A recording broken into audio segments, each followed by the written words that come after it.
La historia oficial tiene respuestas para casi todo. Tiene fechas, nombres, teorías y explicaciones que el mundo académico ha construido durante siglos con rigor y con método. Y la mayor parte del tiempo, esas respuestas son suficientes. Pero hay ciertos descubrimientos que no encajan, que no se explican con las herramientas disponibles en su época, que no siguen la lógica de lo que sabemos sobre las civilizaciones que los produjeron, que llevan décadas resistiendo cada intento serio de interpretación convencional. No son leyendas, no son mitos, son objetos reales, estructuras reales, registros reales, que siguen ahí, en museos y desiertos y selvas, esperando una explicación que todavía no ha llegado. Lo que vas a ver en este video son 4 de ellos. 4 descubrimientos que los arqueólogos no pueden ignorar y que la ciencia convencional todavía no ha logrado explicar del todo. 4 piezas de un rompecabezas que lleva siglos incompleto.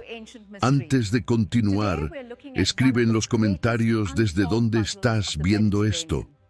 Leo cada respuesta y si aún no estás suscrito, hazlo ahora y activa la campana para no perderte lo que viene después. Descubrimiento 1. Pumapunku, Bolivia. Hay un lugar en Bolivia que la arqueología convencional lleva décadas intentando explicar sin éxito. Se llama Pumapunku. Está ubicado en el altiplano boliviano, a más de 800 metros sobre el nivel del mar, en una región donde el aire es escaso. Las temperaturas son extremas y las condiciones de construcción son, en el mejor de los casos, hostiles. Fue edificado aproximadamente en el siglo VI después de Cristo por la civilización Tiwanaku, una cultura que, según los registros históricos disponibles, no tenía escritura formal. No utilizaba la rueda como herramienta de transporte y no contaba con herramientas de metal en ninguna forma documentada. Y sin embargo, construyó algo que los ingenieros modernos no saben cómo replicar. Los bloques de piedra de Pumapunku no son bloques ordinarios. El más pequeño de los que han sido estudiados pesa aproximadamente 100 toneladas. Los más grandes superan las 400. Son bloques de andesita y diorita, 2 de las piedras más duras que existen en la naturaleza, materiales que hoy requieren herramientas de diamante para ser cortados con precisión. Y han sido cortados con una precisión que los arqueólogos que los estudian describen de forma consistente y reluctante como imposible para la tecnología disponible en esa época. Los ángulos son perfectos. No aproximadamente perfectos, perfectos. Los encajes entre una piedra y otra no dejan espacio para introducir una hoja de papel. Las superficies presentan perforaciones cilíndricas de profundidad uniforme que siguen líneas absolutamente rectas a lo largo de metros de piedra sin desviarse una fracción de milímetro. Hay ranuras en forma de H talladas en los bloques, con una consistencia dimensional tan exacta que parecen producidas en serie, como si hubiera existido una plantilla, un molde, una máquina capaz de reproducir el mismo corte una y otra vez con tolerancias que la industria moderna mediría en micrones. Ningún cincel de piedra produce ese resultado, ningún martillo de cobre, ninguna herramienta que la civilización Tiwanaku tuviera documentada en su inventario tecnológico conocido. Pero el problema no termina en los cortes. Termina, o más bien se complica hasta volverse irresoluble en el transporte. La cantera de andesita más cercana de donde proviene parte del material identificado, en Pumapunku, está ubicada a aproximadamente 90 kilómetros de distancia, en terreno montañoso, cruzando el lago Titicaca o rodeándolo por rutas que presentan desniveles severos y ninguna infraestructura de transporte documentada. La cantera de diorita está aún más lejos, Los ingenieros que han estudiado el problema con seriedad, no los que buscan confirmar teorías, sino los que buscan encontrar una solución técnica viable, han propuesto sistemas de rampas, trineos de madera, rodillos, cuerdas y fuerza humana masiva. Son propuestas razonables en términos de principio. El problema es que cuando se calculan los números reales, la cantidad de personas necesarias, el tiempo requerido, la logística de alimentar y coordinar esa fuerza de trabajo en un altiplano a 800 metros, los números no cierran. No con la población estimada de la civilización Tiwanaku, no en el tiempo que los registros arqueológicos sugieren que tomó la construcción. Y eso es antes de volver al problema de los cortes. Porque incluso si se acepta que el transporte fue posible con medios convencionales, aunque los números no cierren, la pregunta sobre cómo se cortaron esas piedras, con esa precisión, con esas herramientas, sigue sin respuesta. Los dos problemas son independientes. Resolver uno no resuelve el otro. En 2001, el investigador Brian Foerster comenzó a documentar sistemáticamente los cortes de Pumapunku con equipamiento de medición moderno. Sus conclusiones, publicadas y discutidas en círculos académicos y no académicos, señalaban que varias de las perforaciones y ranuras presentes en los bloques corresponden exactamente con los resultados que producen herramientas eléctricas de precisión modernas. No en términos aproximados, sino en términos de dimensiones medibles y reproducibles. La respuesta del mundo académico ha sido, en general, de escepticismo. Los arqueólogos especializados en la cultura Tiwanaku señalan que la civilización era más avanzada de lo que los modelos simplificados sugieren, y que la ausencia de evidencia de tecnología avanzada no es evidencia de su ausencia. Es un argumento válido. Pero hay un detalle que ninguna de las dos posiciones ha podido resolver de forma definitiva, y que cualquier persona que visite Pumapunku y se detenga frente a los bloques puede observar directamente. Las piezas encajan entre sí, no como encajan las piedras de una construcción ordinaria, con mortero o aproximación suficiente. Encajan como encajan las piezas de una máquina, con la precisión de componentes diseñados para articularse de forma específica, para transmitir cargas de forma calculada, para funcionar como un sistema en lugar de como una acumulación de material. Alguien diseñó esto, no solo construyó, diseñó.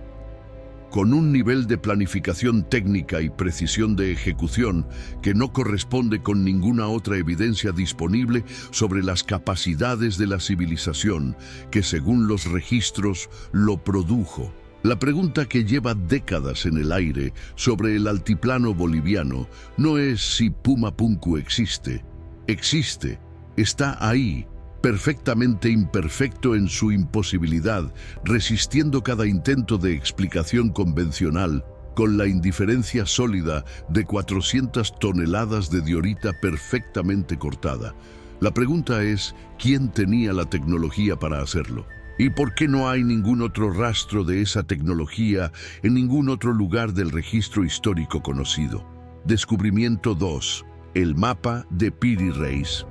En 1513, un cartógrafo otomano llamado Piri Reis dibujó un mapa que no debería existir, no porque sea falso. Su autenticidad ha sido verificada y no está en discusión, sino porque muestra algo que, según la historia oficial, ningún ser humano podía saber en ese momento.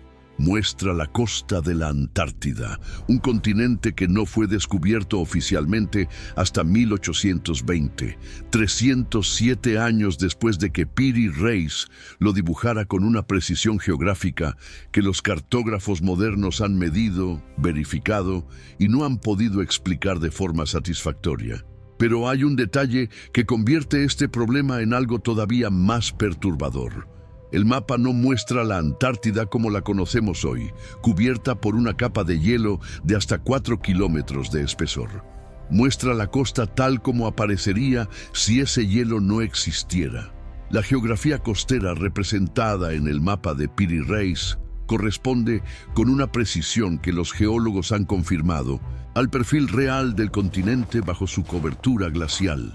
El mismo perfil que la tecnología de radar subglacial moderno tardó décadas en mapear con precisión. Piri Reis lo dibujó en 1513, sin radar, sin satélites, sin ninguna tecnología de exploración polar documentada. En las notas que acompañaban el mapa, el propio cartógrafo escribió que no lo había creado desde cero. Afirmó haberlo compilado a partir de fuentes más antiguas, algunas de las cuales, según él, databan de la época de Alejandro Magno. Fuentes que hoy no existen, fuentes cuyo origen no ha podido ser rastreado por ningún historiador en 5 siglos de investigación. Esto plantea una cadena de preguntas que la historia oficial no ha respondido. Si Piri Reis copió de fuentes antiguas, ¿quién creó esas fuentes? ¿Qué civilización, en qué momento de la historia tuvo acceso a una cartografía polar suficientemente precisa como para representar una costa que el hielo lleva miles de años ocultando? ¿Cómo obtuvo esa información? ¿Con qué tecnología la produjo? El historiador Charles Hapgood, de la Universidad King, dedicó años al estudio del mapa y llegó a una conclusión que presentó formalmente al gobierno de los Estados Unidos en 1960. Una conclusión que describía la existencia de una civilización antigua altamente avanzada, cuyos conocimientos cartográficos superaban los de cualquier cultura conocida del período. La respuesta institucional fue de interés moderado y ninguna conclusión oficial. El mapa sigue en el Museo de Topkapi en Estambul. Sigue siendo real, sigue mostrando lo que muestra. Y la explicación de dónde vino la información original que permitió dibujarlo sigue siendo, después de más de 500 años, una pregunta sin respuesta. Descubrimiento 3. El astronauta de Palenque. En 1952, los arqueólogos que excavaban el Templo de las Inscripciones en Palenque, México, descendieron 9 metros bajo el suelo del templo y encontraron algo que no esperaban: una cámara funeraria, y dentro de ella, cubierta por una lápide de piedra de 5 toneladas, la tumba del rey Maya Pakal, un gobernante que murió en el año 683 después de Cristo y fue enterrado con una de las tallas más elaboradas y más debatidas de toda la historia precolombina. A primera vista, la imagen de la lápide parece representar a Pakal en un contexto ritual. Los arqueólogos mayanistas la interpretaron como su descenso hacia Xibalbá, el inframundo maya, rodeado de los símbolos cosmológicos propios de la cultura. Es una interpretación académicamente sólida, coherente con la iconografía maya, respaldada por décadas de estudio especializado. Y sin embargo, en 1969, el investigador Laszlo Toth la miró desde un ángulo diferente y llegó a una conclusión que el mundo académico rechazó y que el público no ha olvidado desde entonces. Lo que la imagen muestra, argumentó Toth, no es un hombre descendiendo hacia la muerte, es un hombre operando una máquina. La figura central está reclinada hacia atrás, en un ángulo que coincide exactamente con la postura de los astronautas durante el lanzamiento.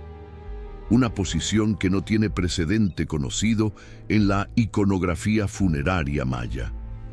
Frente a la figura hay estructuras que se asemejan a un panel de control con palancas y mandos. En la parte inferior de la imagen hay formas que producen lo que parece ser fuego o propulsión dirigida hacia abajo. Sobre la cabeza de la figura hay una estructura curva que funciona visualmente como una cúpula o cabina. Y en el rostro, el detalle que más ha perturbado a los investigadores de ambas posiciones, hay un objeto que cubre la nariz y la boca con la forma precisa de un respirador o máscara de oxígeno. Toth documentó 16 puntos de correspondencia entre la imagen de la lápide y el módulo de comando de una nave espacial moderna. Los especialistas en cultura maya han respondido con argumentos igualmente detallados. Cada elemento tiene un referente dentro del sistema simbólico maya, y la interpretación de Thoth proyecta tecnología moderna sobre iconografía antigua. Son argumentos válidos y rigurosos. El problema no es cuál interpretación es correcta. El problema es que ambas son igualmente coherentes con lo que se ve. Y eso, que una lápide funeraria del siglo VII pueda leerse con igual lógica como cosmología religiosa o como representación técnica de una nave espacial, es precisamente lo que ha mantenido el debate abierto por más de 70 años, sin que ninguna de las dos posiciones haya podido cerrar definitivamente a la otra. La lápide sigue en el Museo Nacional de Antropología de México. La imagen sigue siendo la misma, y la pregunta sobre qué representa exactamente sigue sin una respuesta que todos acepten. Descubrimiento 4. Las líneas de Nazca, Perú. En el desierto de Nazca, en el sur de Perú, alguien pasó siglos dibujando figuras que nunca pudo ver. Las líneas de Nazca son uno de los conjuntos de geoglifos más grandes y más precisos del mundo. Figuras de animales, plantas y formas geométricas grabadas en la superficie del desierto hace entre 500 y 2000 años por la civilización Nazca. Un colibrí de 93 metros de envergadura, una araña de 46, un mono con cola en espiral perfecta, líneas rectas que se extienden durante kilómetros sin desviarse un grado, cruzando cerros y quebradas con una consistencia direccional que los topógrafos modernos han medido y reconocido como extraordinaria. Son perfectas desde el aire. Desde el suelo, son invisibles en su totalidad. Ninguna elevación natural en la región ofrece la altura suficiente para ver las figuras completas. Las colinas más altas del área permiten ver fragmentos, líneas parciales, secciones de figuras, pero no la imagen completa. Para ver lo que los creadores de Nazca dibujaron en el desierto tal como fue diseñado para verse, se necesitan varios cientos de metros de altura mínima. Los arqueólogos han demostrado que las líneas pudieron ser trazadas con herramientas simples, estacas, cuerdas y una comprensión básica de geometría proyectada a escala.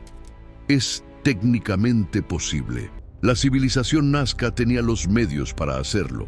Lo que no tenía, lo que ningún registro histórico, ninguna evidencia arqueológica y ninguna lógica tecnológica de la época puede explicar, es una razón para crear imágenes destinadas a ser vistas desde el aire si no había ninguna forma de estar en el aire para verlas. Las teorías convencionales proponen que las figuras eran ofrendas a divinidades celestiales, que funcionaban como calendarios astronómicos o que marcaban fuentes de agua subterránea.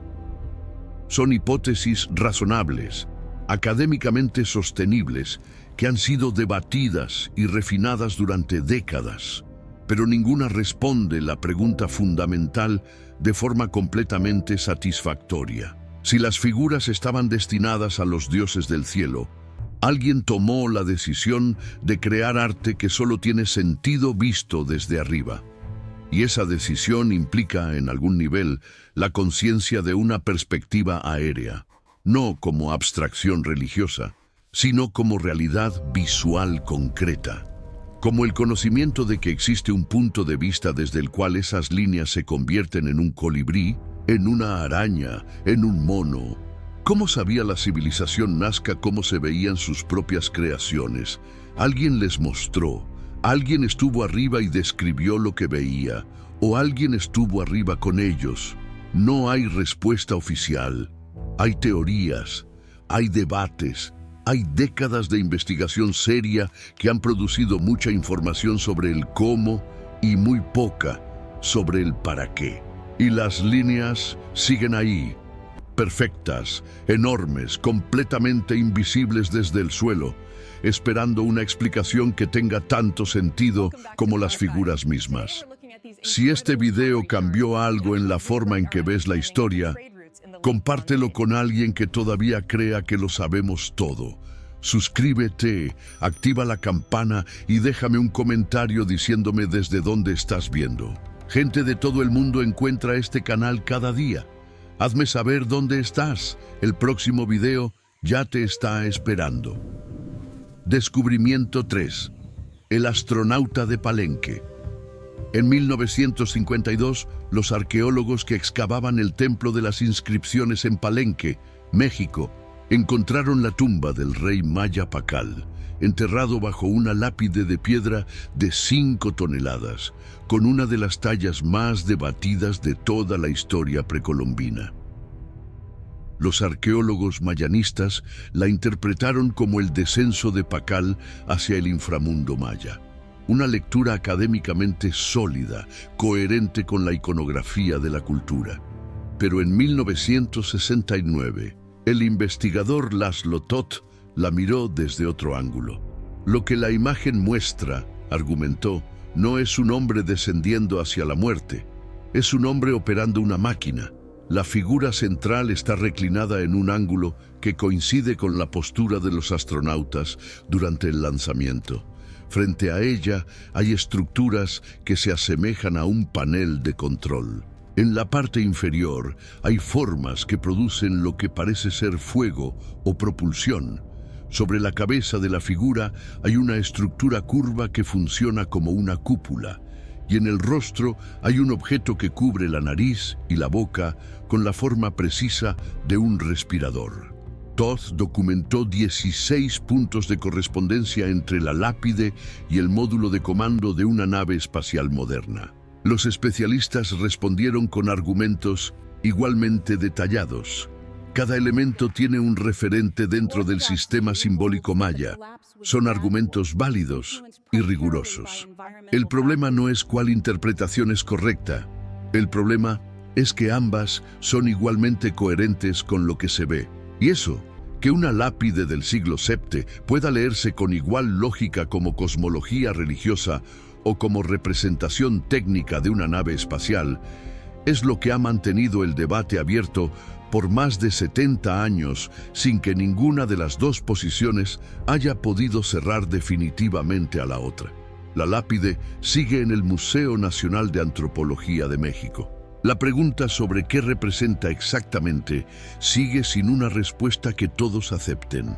Descubrimiento 4. Las líneas de Nazca, Perú. En el desierto de Nazca, en el sur de Perú, alguien pasó siglos dibujando figuras que nunca pudo ver completas. Las líneas de Nazca son uno de los conjuntos de geoglifos más grandes y más precisos del mundo.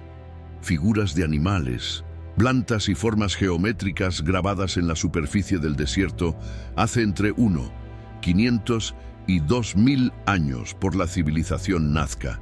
Un colibrí de 93 metros de envergadura, una araña de 46, un mono con cola en espiral perfecta que se extiende durante decenas de metros con una simetría que desafía la lógica de su época, líneas rectas que atraviesan kilómetros de desierto sin desviarse un grado, cruzando cerros y quebradas con una consistencia direccional que los topógrafos modernos han medido y reconocido como técnicamente extraordinaria.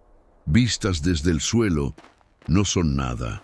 Líneas en la tierra, surcos poco profundos en la superficie del desierto que podrían pasar desapercibidos para cualquiera que caminara sobre ellos sin saber lo que está pisando. Vistas desde el aire son otra cosa completamente.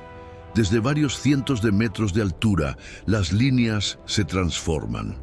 Lo que era un conjunto de surcos desconectados se convierte en un colibrí perfectamente proporcionado. Lo que parecía una serie de trazos sin forma revela una araña de simetría impecable. El caos aparente del suelo se organiza desde arriba en un sistema visual coherente, elaborado y evidentemente intencional, Un sistema que solo tiene sentido desde una perspectiva que la civilización nazca, según todos los registros disponibles, no tenía forma de alcanzar. Ninguna elevación natural en la región ofrece la altura necesaria para ver las figuras en su totalidad. Las colinas más altas del área permiten ver fragmentos, secciones de líneas, partes de figuras, pero no la imagen completa. Para ver lo que los creadores de Nazca dibujaron en el desierto tal como fue diseñado para verse, se necesitan al menos 200 o 300 metros de altura. Preferiblemente más.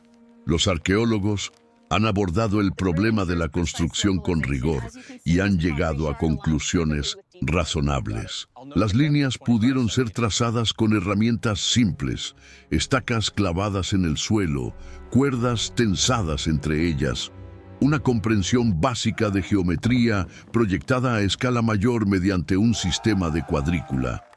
Es técnicamente posible. No requiere tecnología avanzada. La civilización nazca tenía los medios materiales y el conocimiento básico para producir las líneas tal como aparecen. Pero resolver el cómo no resuelve el para qué.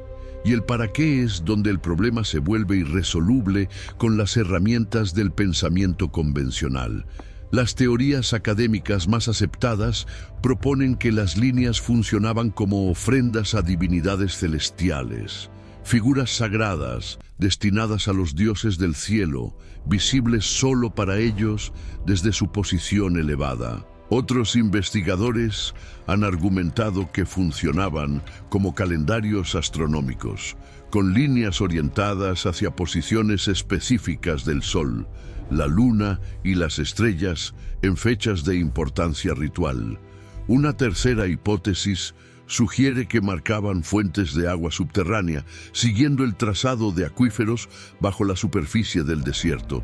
Son hipótesis razonables, académicamente sostenibles, construidas sobre evidencia real y análisis riguroso.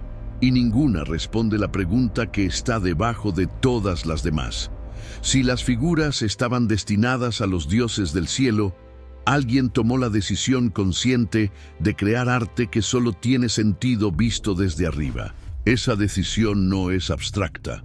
Implica el conocimiento concreto y verificable de que existe un punto de vista desde el cual esas líneas se convierten en un colibrí, que hay una altura específica desde la cual los surcos del desierto revelan una araña, que la perspectiva aérea no es una suposición religiosa, sino una realidad visual que alguien en algún momento experimentó directamente. ¿Cómo sabía la civilización nazca cómo se veían sus propias creaciones desde el aire? No hay respuesta que cierre esa pregunta completamente. Se puede argumentar que la proyección a escala desde un plano pequeño hacia el terreno grande no requiere verificación aérea, que la geometría es suficiente, es un argumento válido, pero la geometría explica cómo se trazaron las líneas rectas. No explica por qué alguien decidió que valía la pena pasar generaciones creando figuras de animales de proporciones perfectas que ningún ojo humano podría ver completas desde la Tierra. Hay algo en esa decisión que excede la lógica de una civilización sin vuelo, algo que implica, en el nivel más básico, la certeza de que esas figuras serían vistas, no imaginadas, no supuestas, no esperadas como acto de fe, vistas por alguien que estaba arriba y podía mirar hacia abajo y reconocer el colibrí, la araña, el mono, las líneas perfectas extendiéndose kilómetros en todas las direcciones. Si ese alguien no era un dios, y la ciencia no trabaja con dioses como variables, entonces era otra cosa. Y si era otra cosa, la pregunta de dónde venía y por qué estaba mirando el desierto de Nazca desde el aire hace 2000 años es exactamente el tipo de pregunta que la historia oficial lleva décadas aprendiendo a no hacer demasiado en voz alta. Las líneas siguen ahí, perfectas, enormes, completamente invisibles desde el suelo y completamente evidentes desde el aire, resistiendo con la paciencia silenciosa del desierto, cada intento de explicación que no termina de cerrar. Esperando, todavía, una respuesta que tenga tanto sentido como las figuras mismas. Si este video cambió algo en la forma en que ves la historia, compártelo con alguien que todavía crea que lo sabemos todo. Suscríbete, activa la campana y déjame un comentario diciéndome desde dónde estás viendo. Gente de todo el mundo encuentra este canal cada día. Hazme saber dónde estás. El próximo video ya te está esperando.